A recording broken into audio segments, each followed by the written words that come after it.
Man, when we look at spring practice, man, it would be so nice to be able to stand on that field and watch rep after rep after rep after rep to see what's really going on. Because you know what's going to happen. We're going to get a little nugget here and a little slice there. And so one play or two plays is going to get blown out of proportion. If somebody finds out that so-and-so threw a pick in the red zone or somebody ran 60 yards for a touchdown, and it's going to be blown out of proportion. Just had a Florida person on here a couple hours ago for a recording who said that Florida quarterbacks in their first scrimmage threw 5 interceptions.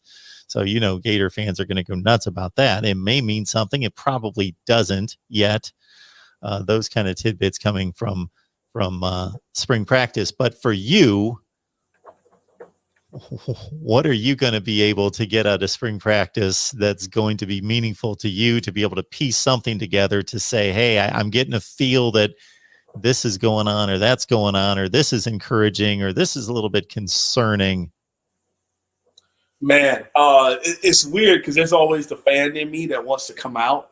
And it's like, oh, Restrepo took a ball 70 yards. He's the starting slot. You know, Pope is really getting it together. He actually caught the football. You know, like all that. You want to get excited about what's going down. But then there's also the other side of me that kind of tries to dial it back and understand they're in T-shirt and shorts. And, you know, it looks nice. It's cool, but it doesn't always translate. But, you know, one of the biggest things, Mark, that a lot of people don't understand, people think you win football games in September, November, December.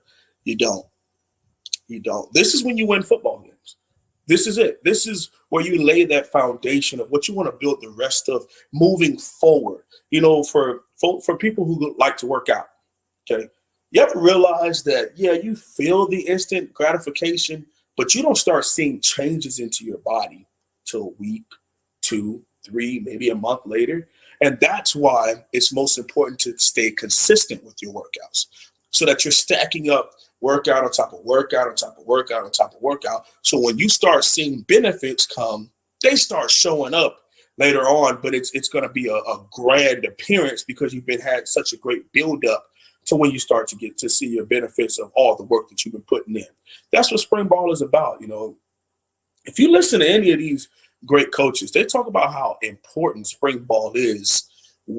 Training camp, of course, is super important. But spring, they tell you right now, they got Alabama film on right now in spring ball.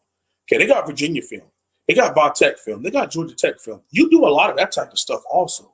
You do what we call pre-game planning. You know, even you're putting in stuff for week 1 months in advance. You know, you talk about Dan Enos. Let's go back to Dan Enos' drive, which I saw in person versus Florida in 2019. They went straight down the field. Why? Because they were able to scheme against Todd Grantham, and they know that he would like to come out in this type of defense early on in games. They give you this look. If you get this look, then you call this play.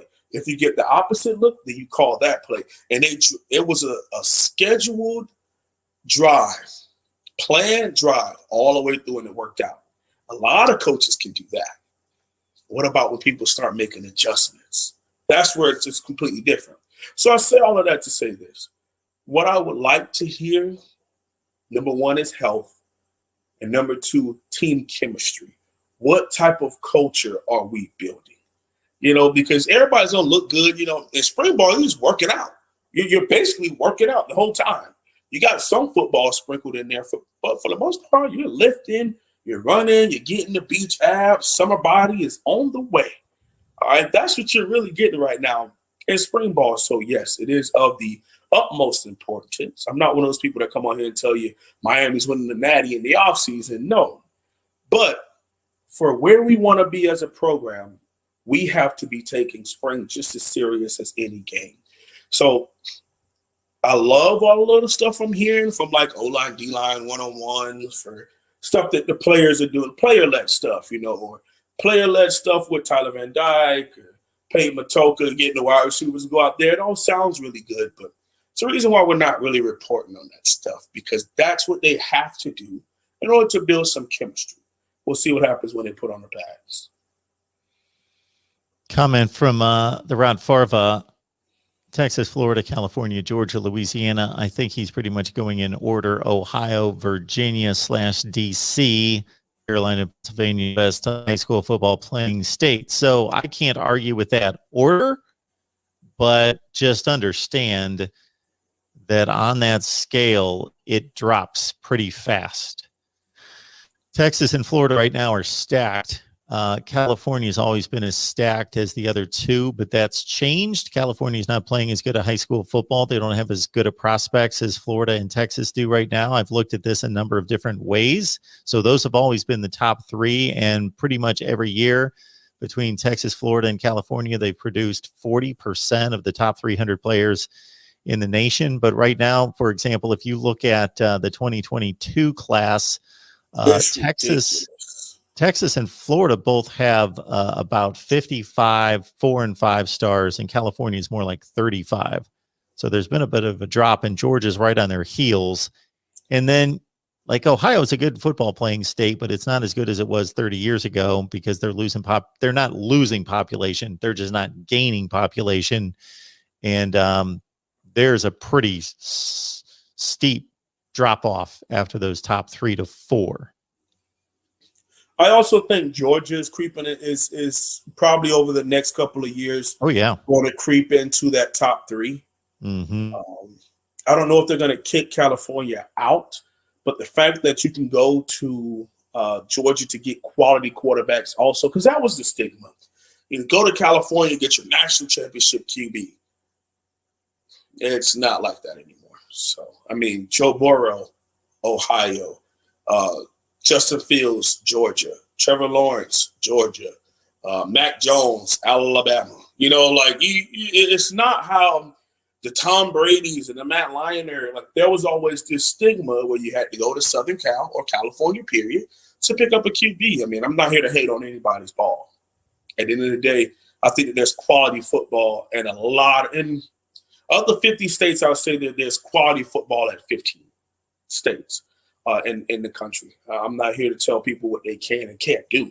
I mean, I've gone to games here in North Dakota, and I'm like, wow, okay, cool. I mean, I don't know if he's going to be a national championship winning QB at Ohio State, but that team plays their system really well. They tackle really well. The offensive line is really good. Cool. They got some quality ball, pretty good ball.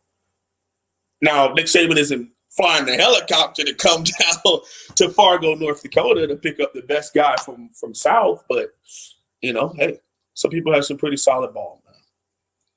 We look at the 2 quarterbacks taking over at Alabama and Clemson. I believe that's they're both from Florida, right? Bryce Young and DJ Uiagalelei, I think, are both Florida. No, they're both California, actually. California is what I meant. I'm sorry. I meant California. Yeah, to back your point on that.